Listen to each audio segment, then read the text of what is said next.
সুপ্রিয় শিক্ষার্থীবৃন্দ, আশা করি তোমরা সবাই ভালো আছো এবং সবাই নিজ নিজ বাড়িতে অবস্থান করছো। যেহেতু তোমাদের কলেজ বন্ধ, তাই তোমাদের কলেজে এসে ক্লাস করার সুযোগ নেই। সেই জন্য সরকারি হরঙ্গা কলেজের পক্ষ থেকে অনলাইন ক্লাসের ব্যবস্থা করা হয়েছে। এই উদ্যোগটি গ্রহণ করার জন্য সরকারি হরঙ্গা কলেজের অধ্যক্ষ প্রফেসর মোহাম্মদ আবদুল্লাহ স্যারের প্রতি কৃতজ্ঞতা প্রকাশ করছি। তো সবাইকে স্বাগত জানাচ্ছি আমাদের আজকের এই অনলাইন ক্লাসে।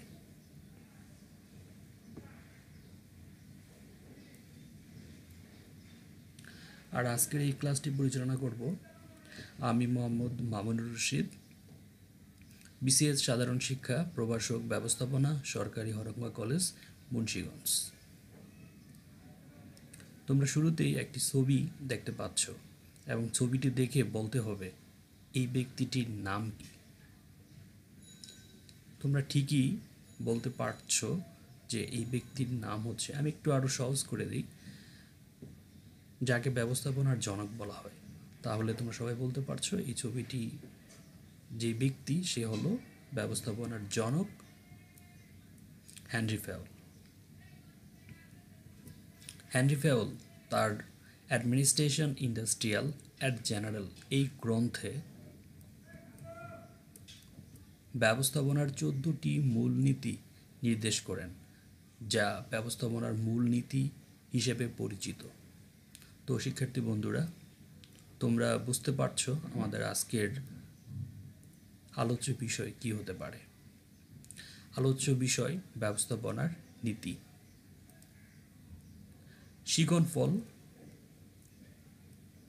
শিক্ষার্থীরা ব্যবস্থাপনার নীতি ধারণা ব্যাখ্যা করতে পারবে। ব্যবস্থাপনার নীতি এবং আদর্শ সমূহ বর্ণনা করতে পারবে। ব্যবস্থাপনার নীতি এই অধ্যায়টি একাদশ দ্বাদশ শ্রেণী ব্যবসা সংগঠন ও ব্যবস্থাপনা দ্বিতীয় পত্রে আলোচিত হয়ে থাকে। তার সাথে ডিগ্রি পাস বিবিএস প্রথম বর্ষ ব্যবস্থাপনা দ্বিতীয় পত্র মৌলিক ব্যবস্থাপনা একটি বিষয় রয়েছে, সেই বিষয়েও ব্যবস্থাপনার নীতি এই অধ্যায়টি আলোচিত হয়ে থাকে। এবং সর্বশেষ বিবিএ অনার্স প্রথম বর্ষ ব্যবস্থাপনা বিভাগ ব্যবস্থাপনা নীতিমালার একটি কোর্স রয়েছে, সেই জায়গাতেও ব্যবস্থাপনার নীতি এই অংশটুকু আলোচিত হয়ে থাকে। ব্যবস্থাপনার নীতি জানার পূর্বে আমাদেরকে জানতে হবে নীতি বলতে কী বোঝায়। নীতি হলো কোনো কার্য সম্পাদনে দীর্ঘ অনুশীলনের মধ্য দিয়ে সত্য বলে প্রতিষ্ঠিত কতিপয় সাধারণ নির্দেশিকা। তাহলে শিক্ষার্থী বন্ধুরা, ব্যবস্থাপনার নীতি বলতে কি বোঝায়? ব্যবস্থাপনার নীতি হলো ব্যবস্থাপনার কার্য সম্পাদনে দীর্ঘ অনুশীলনের মধ্য দিয়ে সত্য বলে প্রতিষ্ঠিত কতিপয় সাধারণ নির্দেশিকা। ব্যবস্থাপনার 14টি নীতিমালা আমরা একটু দেখব। 14টি নীতিমালাকে সংক্ষেপে মনে রাখার একটি কৌশল আছে, সেটি হলো dad, US, RC, so, ES, IS. এটাকে আরেকটু সাজিয়ে আরেকটা সেন্টেন্স যদি আমরা প্রকাশ করি তাহলে এমন হবে, dad, do you see USSR. Dad answer করছে আই সি, অর্থাৎ ড্যাড তুমি কি USSR union of Soviet socialist republic দেখেছো? ড্যাড বলছে হ্যাঁ আই সি, আমি দেখেছি। তো এই এখন আমরা যদি প্রতিটি শব্দকে পূর্ণ রূপ দিয়ে আলোচনা করি তাহলে তোমাদের বুঝতে আরও সহজ হবে। ডিতে হলো ডিভিশন অফ ওয়ার্ক, যার বাংলা হলো কার্য বিভাজন। এ তো হলো অথরিটি অ্যান্ড রেসপন্সিবিলিটি, কর্তৃত্ব ও দায়িত্ব। ডি ডিসিপ্লিন, যার বাংলা হলো নিয়মানুবর্তিতা। ইউ ইউনিটি অফ কমান্ড, আদেশের ঐক্য। ইউ ইউনিটি অফ ডিরেকশন, নির্দেশনার ঐক্য। S subordination of individual interest to general interest, সাধারণ স্বার্থে নিজের স্বার্থ ত্যাগ। আর্থে রেমুনারেশন, পারিশ্রমিক। সিতে সেন্ট্রালাইজেশন অ্যান্ড ডিসেন্ট্রালাইজেশন, কেন্দ্রীয়করণ ও বিকেন্দ্রীকরণ। এসতে স্কলার চেইন, জোড়া বা মৈসিকল। ওতে অর্ডার, শৃঙ্খলা। ইতে ইকুইটি, সাম্য বা ন্যায়। এসতে স্টেবিলিটি অফ জব, চাকরির স্থায়িত্ব। আইতে ইনিশিয়েটিভ, উদ্যোগ। এসতে স্ট্রেংথ, যেটাকে ফরাসি শব্দে বলা হয় স্পিরিট ডি কর্পস, একতাই বল। ডেড, ডিতে হচ্ছে ডিভিশন অফ লেবার, এতে হলো অথরিটি অ্যান্ড রেসপন্সিবিলিটি। আবার ডিতে হলো ডিসিপ্লিন। ইউতে হলো ইউনিটি অফ কমান্ড। ইউতে হলো ইউনিটি অফ ডিরেকশন।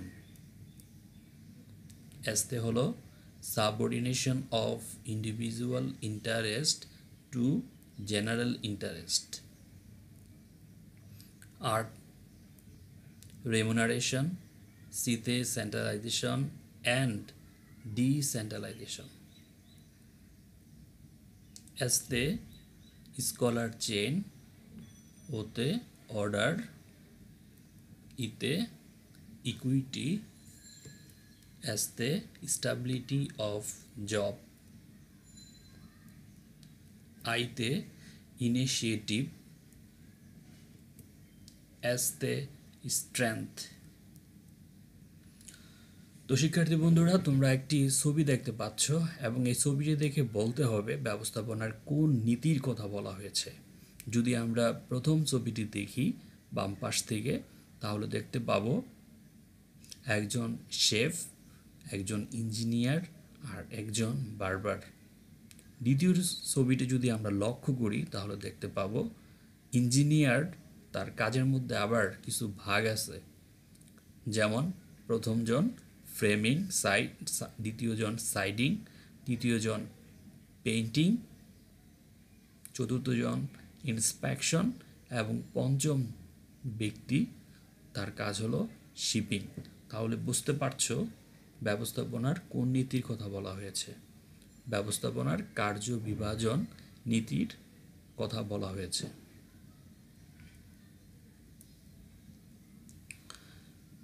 প্রথম যে প্রিন্সিপাল বা নীতি, ডিভিশন অফ ওয়ার্ক, কার্য বিভাজনের নীতি। প্রতিষ্ঠানের কাজকে প্রয়োজন অনুযায়ী বিভিন্ন ভাগে ভাগ করে প্রত্যেকের দায়িত্ব ও কর্তৃত্ব সুস্পষ্টভাবে নির্দিষ্ট করার নীতিকেই কার্য বিভাজন নীতি বলে। যার যে কাজ তাকে সেই কাজ বুঝিয়ে দেওয়াই হচ্ছে কার্য বিভাজনের নীতির মূল কথা। সরকারি হরঙ্গা কলেজে 17টি বিভাগ রয়েছে এবং প্রতিটি বিভাগ তাদের নিজ নিজ ক্লাস নিয়ে থাকে।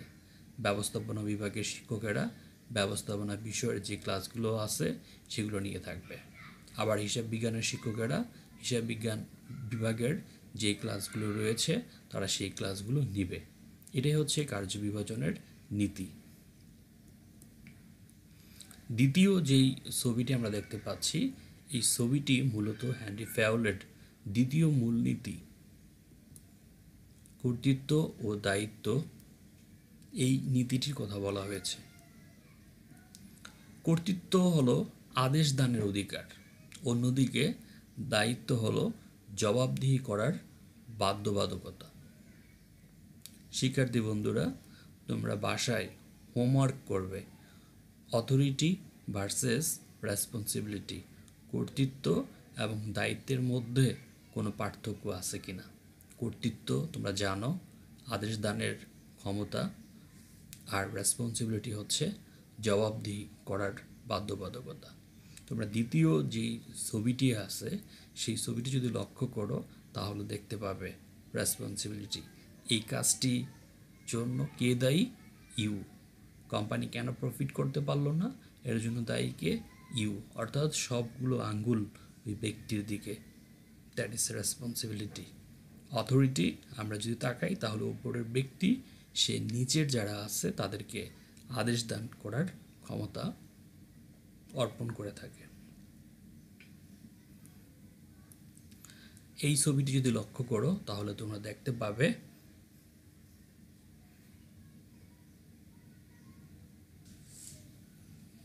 এটি ব্যবস্থাপনার একটি মূলনীতি, শৃঙ্খলা বা ডিসিপ্লিনের কথা বলা হয়েছে।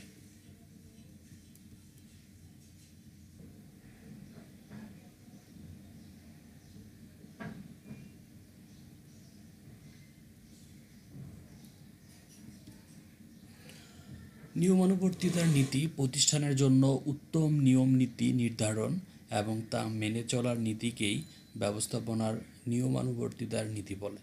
অর্থাৎ প্রতিষ্ঠানের যে নিয়ম নীতি থাকবে তা সবাই মেনে চলবে। যদি এই ছবিটি একটু খেয়াল করো তাহলে দেখতে পাবে একজন ব্যক্তি আরেকজনকে আদেশ করছে। ব্যবস্থাপনার আদেশের ঐক্য নীতির কথা বলা হয়েছে। আদেশের ঐক্য বলতে বোঝায় প্রতিষ্ঠানের কর্মরত প্রত্যেক কর্মীর আদেশদাতা হবে একজন মাত্র ব্যক্তি। এই নীতিকেই আদেশের ঐক্য নীতি বলে। এতে দ্বৈত অধীনতা দূর হবে। একজন ব্যক্তিকে একজন মাত্র বস আদেশ করবে। যদি একাধিক বস একজন ব্যক্তিকে আদেশ করে তাহলে তার জন্য কাজ করতে সমস্যা হয়ে যায় এবং বিভ্রান্তি সৃষ্টি হয়। তো আদেশের ঐক্যের মূল কথা হলো ওয়ান বস ওয়ান সাবঅর্ডিনেট। এই ছবিটি মূলত নির্দেশনার ঐক্য বলতে বোঝানো হয়েছে। নির্দেশনার ঐক্য বলতে বোঝায় আগে নির্দেশনার সাথে মিল রেখে পরবর্তী নির্দেশনা প্রদানকেই নির্দেশনার ঐক্য বলে। অর্থাৎ পূর্ববর্তী একজন ম্যানেজার যেই নির্দেশনা দিয়ে যাবে তারপরে আরেকজন যদি ম্যানেজার সেই জায়গাতে আসে তাহলে সেও সেই নির্দেশনার ধারাবাহিকতা রেখে নির্দেশ দিয়ে যাবে। শিক্ষার্থী বন্ধুরা, তোমরা বাসায় আরেকটি হোমওয়ার্ক করবে। আদেশের ঐক্য এবং নির্দেশনার ঐক্যের মধ্যে কোনো পার্থক্য থাকলে তা কী এবং সেগুলো তোমরা লিখবে। এই ছবিটি একটু খেয়াল করো। এই ছবিটি মূলত বলা হয়েছে সাধারণ স্বার্থে নিজের স্বার্থ ত্যাগ। যদি দ্বিতীয় ছবিটি দেখো তাহলে বুঝতে পারবে খুব সহজেই। প্রথম যেই পাত্র সেখানে মাছ আছে আর দ্বিতীয় পাত্রে একেবারে ফাঁকা খালি দেখা যাচ্ছে। অর্থাৎ এই পাত্রের একটি মাছ তাদের সকলের স্বার্থের বিবেচনা করে সে নিজে অন্য পাত্রে চলে যাচ্ছে। সাধারণ স্বার্থে নিজের স্বার্থ ত্যাগের নীতি বলতে বোঝায় ব্যক্তি স্বার্থের ঊর্ধ্বে প্রাতিষ্ঠানিক বা সাধারণ স্বার্থকে অগ্রাধিকার প্রদানের নীতিকেই ব্যবস্থাপনার সাধারণ স্বার্থে নিজের স্বার্থ ত্যাগের নীতি বলে। অর্থাৎ সকলের সুবিধার কথা চিন্তা করে নিজের স্বার্থকে বিসর্জন দেওয়াই সাধারণ স্বার্থে নিজের স্বার্থ ত্যাগের নীতির মূল কথা। এই ছবিটি যদি একটু খেয়াল করো তাহলে দেখতে পাবে একজন ব্যক্তি টাকা নিচ্ছে। এটা পারিশ্রমিক নীতি বলে। পারিশ্রমিক নীতি বলতে বোঝায় প্রতিষ্ঠানের প্রতিটা কর্মীর কাজের প্রকৃতি, মেধা, যোগ্যতা ইত্যাদি বিবেচনায় উপযুক্ত বেতন ও সুযোগ সুবিধা প্রদানের নীতিকেই ব্যবস্থাপনায় পারিশ্রমিকের নীতি বলে। অর্থাৎ যার যেমন মেধা যোগ্যতা আছে সেই অনুযায়ী তাকে পারিশ্রমিক দিতে হবে। Don't show me the money, I love my job. এই চিত্রটি কেন্দ্রীয়করণের কথা বলা হয়েছে। কেন্দ্রীয়করণ বলতে বোঝায় সিদ্ধান্ত গ্রহণের ক্ষমতা ব্যবস্থাপনার উপরি পর্যায়ে সংরক্ষণ করা হলে তাকে কেন্দ্রীকরণ নীতি বলে। অর্থাৎ সমস্ত ক্ষমতা যদি উপরি স্তরে যারা থাকবে তাদের কাছে যদি পুঞ্জীভূত থাকে তাহলে সেটাকে বলা হয় কেন্দ্রীয়করণ নীতি। আর কেন্দ্রীয়করণের নীতির ঠিক বিপরীত দিক হলো বিকেন্দ্রীকরণ নীতি। বিকেন্দ্রীকরণ নীতি সিদ্ধান্ত গ্রহণের ক্ষমতা নিচের পর্যায়ের ব্যবস্থাপকদের হাতে ছেড়ে দেওয়া হলে তাকে বিকেন্দ্রীকরণ নীতি বলে। অর্থাৎ সিদ্ধান্ত গ্রহণের ক্ষমতা শুধুমাত্র উপরি পর্যায়ে যারা আছে তাদের কাছে পুঞ্জীভূত না রেখে, কুক্ষিত না রেখে নিচের পর্যায়ে যারা আছে তাদেরকেও সিদ্ধান্ত গ্রহণ করার ক্ষমতা অর্পণ করা, এটাই হলো বিকেন্দ্রীকরণ নীতি। শুধুমাত্র হেড অফিসই সকল সিদ্ধান্ত গ্রহণ করবে না, আঞ্চলিক অফিসগুলো তাদের মতো করে তার সিদ্ধান্ত গ্রহণ করবে। এটাই হলো বিকেন্দ্রীকরণ নীতির মূল কথা। এই ছবিটি দেখতে পাচ্ছ, প্রথম তিনজন ব্যক্তি একজনের সাথে আরেকজন লেগে আছে, তারপরেরটা আরেকজন ব্যক্তি মাঝখানে একটু গ্যাপ আছে। এটাকে বলা হয় স্কলার চেন। তবে যেটা দেখতে পাচ্ছি সেটা হচ্ছে একটু বিচ্ছিন্ন। যদি বিচ্ছিন্ন থাকে তাহলে কি হবে, আগের ব্যক্তিদের সাথে সে ধারাবাহিকভাবে কাজটা করতে পারবে না, মাঝখানে গ্যাপ সৃষ্টি হবে। বর্তমানে করোনা ভাইরাসের কারণে আমাদের এই নীতিটি সম্পূর্ণ বিপরীত দিকে থাকতে হচ্ছে। অর্থাৎ সামাজিক দূরত্ব বজায় রাখতে হবে এবং ঘর থেকে বের হওয়া যাবে না। যে করোনা ভাইরাসকে ছড়ানো যাতে ছড়াতে না পারে সেটাকে আটকে দিতে হবে। যে চেইন আছে সেই চেইনটাকে ভেঙে দিতে হবে। আর যদি না ভাঙা যায় তাহলে একজনের কাছ থেকে আরেকজন, আরেকজনের কাছ থেকে আরেকজন, এভাবে ছড়িয়ে পড়বে। এটা হলো আমাদের জোড়া বা মৈশিকল। জোড়া বা মৈশিকলের নীতি বলতে বোঝায় প্রতিষ্ঠানের উপর থেকে শুরু করে একেবারে নিচের স্তর পর্যন্ত সাংগঠনিক নিয়মে প্রতিটি ব্যক্তি, বিভাগ ও উপবিভাগকে একে অন্যের সাথে যুক্ত করে দেওয়ার বা একই শিকলের অধীনে সবাইকে আবদ্ধ করার নীতিকেই ব্যবস্থাপনার জোড়া বা মৈশিকল নীতি বলে। এটি ব্যবস্থাপনার আরেকটি নীতি, যেটি হলো শৃঙ্খলা। শৃঙ্খলা বলতে বোঝায় যোগ্য ব্যক্তিকে যোগ্য স্থানে এবং সঠিক বস্তুকে সঠিক স্থানে স্থাপনের নীতিকেই ব্যবস্থাপনার শৃঙ্খলা নীতি বলে। যোগ্য ব্যক্তিকে যদি যোগ্য স্থানে স্থান দেওয়া হয় তাহলে তার কাছ থেকে জনগণ প্রত্যাশিত সেবা পাবে। আর যোগ্য ব্যক্তি যদি যোগ্য স্থানে যেতে না পায় অথবা অযোগ্য ব্যক্তি যদি যোগ্য স্থানে চলে যায় তাহলে তার কাছ থেকে জনগণ সঠিক সেবা পাবে না, সেবা থেকে বঞ্চিত হবে। এই ছবিটি ব্যবস্থাপনার আরেকটি মূলনীতি কথা বলা হয়েছে, সেটি হলো সাম্যতা। সাম্যতা বলতে বোঝায় অধস্তনদের সবার প্রতি সমান আচরণ বা স্নেহ প্রদর্শনের নীতিকেই ব্যবস্থাপনার সাম্যের নীতি বলে। শিক্ষার্থী বন্ধুরা, তোমাদের জন্য আরেকটি ছবি আছে, তোমরা এই ছবিটি লক্ষ্য করবে। বাবা তার দুই সন্তানকে নিয়ে খেলা দেখার জন্য স্টেডিয়ামে গেল।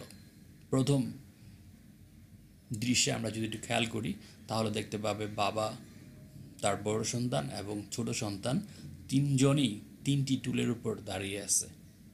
এবার দ্বিতীয় চিত্রে আমরা যদি একটু খেয়াল করি দেখতে পাবো বাবার টুল ব্যবহার না করলেও সে খেলা দেখতে পাবে, আর ছোট সন্তান সে দুটা টুল যদি ব্যবহার করে তাহলে সে খেলা দেখতে পারবে। এটা হচ্ছে আমাদের ইকুইটি। 3 নম্বর যেইটা সেটা হচ্ছে রিয়েলিটি। আমরা দেখতে পাচ্ছি বাবা সে অনেকগুলো টুল ব্যবহার করে একেবারে আকাশের দিকে চলে যাচ্ছে, আর ছোট সন্তান যার টুল বেশি প্রয়োজন ছিল কিন্তু সে টুল না পেয়ে একেবারে মাটির নিচে চলে যাচ্ছে। এটাই হলো আমাদের বাস্তবতা। যার আছে সে সেগুলো নিয়ে একেবারে সর্বোচ্চ চূড়ায় উঠে যায়, আর যার নাই সে একেবারে মাটির নিচে চলে যায়। ছবিটি খেয়াল করো তাহলে দেখতে পারবে মিস্টার, আপনার আর এই প্রতিষ্ঠানের প্রয়োজন নেই, আপনি আসতে পারেন। তার মানে হচ্ছে তার চাকরি চলে যাচ্ছে। পরেরটি হচ্ছে জব সিকিউরিটি, অর্থাৎ চাকরির স্থায়িত্বর কথা বলা হয়েছে। তো principal of stability of job, চাকরির স্থায়িত্ব নীতি বলতে বোঝায় শ্রমিক, কর্মী বা নির্বাহীদের চাকরির নিশ্চয়তা বিধান করা হলে প্রতিষ্ঠান সম্পর্কে কর্মীদের আগ্রহ উদ্দীপনা বৃদ্ধি পায়। অকারণে কর্মী ছাঁটাই বা বহিষ্কার করা হলে ব্যবস্থাপনা অপ্রিয় হয়ে ওঠে। বর্তমানে লকডাউনের কারণে অনেক প্রতিষ্ঠান তাদের কর্মচারীদের ছাঁটাই করে দিচ্ছে, যা ব্যবস্থাপনার চাকরি স্থায়িত্বের নীতির সম্পূর্ণ একটা বিপরীত দিক। অর্থাৎ এই নীতির অভাবে সেখানে কর্মী ছাঁটাই করতে পারছে। এই ছবিতে মূলত যেই নীতির কথা বলা হয়েছে তা হলো উদ্যোগ। উদ্যোগ বলতে কি বোঝায়? প্রতিষ্ঠানের সকল পর্যায়ের ব্যবস্থাপকগণ স্ব স্ব কর্মক্ষেত্রে স্বতঃস্ফূর্ত অংশগ্রহণ, নতুন নতুন পরিকল্পনা উদ্ভাবন ও বাস্তবায়ন করার স্বাধীন প্রচেষ্টাকে উদ্যোগের নীতি বলে।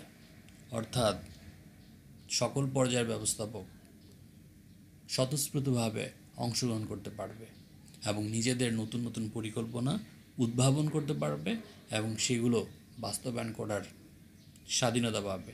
তাই হলো উদ্যোগ। বর্তমান করোনা পরিস্থিতির কারণে অনেক জায়গায় মৃত ব্যক্তিকে লাশ দাফন করা যাচ্ছিল না। ঠিক এই মুহূর্তে নারায়ণগঞ্জের একজন কমিশনার, তোমরা জানবে, খোরশেদ আলম, সে স্বতঃস্ফূর্তভাবে অংশগ্রহণ করে লাশ দাফন করে দিচ্ছে। এটাই হচ্ছে উদ্যোগ। শুধু এই সিটি কর্পোরেশনের কাউন্সিলর না, অনেকেই অসহায় ব্যক্তি, দরিদ্র, দিনমজুর, তাদের পাশে দাঁড়ানোর উদ্যোগ গ্রহণ করছে। এটাই হলো উদ্যোগের নীতির কথা। এই ছবিটি যদি একটু লক্ষ্য করো, এই ছবিটি মূলত একতাই বল অর্থাৎ ব্যবস্থাপনার মূল নীতির সর্বশেষ যে নীতি, সেই নীতির কথা বলা হয়েছে। একতাই বল, এটা ফরাসি শব্দ বলা হয় স্প্রিট দি কর্পস।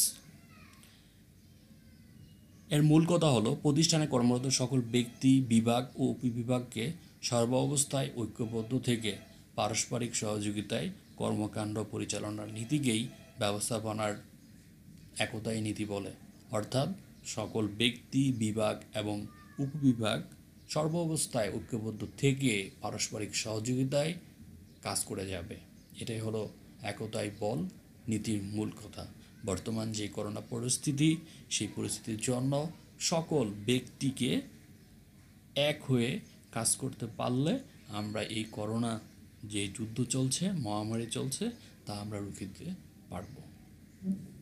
এই ছিল মূলত ব্যবস্থাপনার নীতির মূল কথা। তো ধন্যবাদ শিক্ষার্থী বন্ধুরা আমাদের সাথে থাকার জন্য।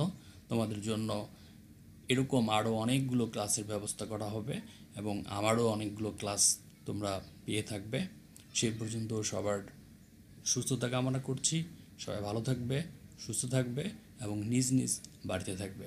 সেই পর্যন্ত আল্লাহ হাফেজ।